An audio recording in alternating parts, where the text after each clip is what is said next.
নওগাঁর পাহাড়পুর বৌদ্ধবিহারে ঘুরতে আসা এক বিদেশি চীনা পর্যটককে হেনস্থা, ভিডিও ধারণ এবং তা সামাজিক যোগাযোগ মাধ্যমে ছড়িয়ে দেওয়ার অভিযোগে আব্দুল মাবুদ বা হিরো নানা নামের এক যুবককে আটক করেছে টুরিস্ট পুলিশ।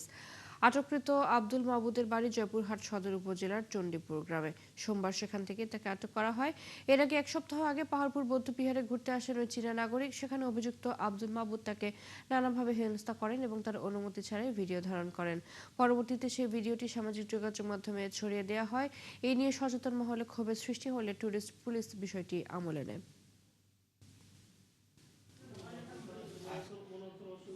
ভিডিওটি আমরা দেখার সাথে সাথে টুরিস্ট পুলিশ নওগাঁ জোন আমরা তাৎক্ষণিকভাবে অভিযান পরিচালনা করে আসামিকে ট্রেস করে তাকে আমরা গ্রেপ্তার করি।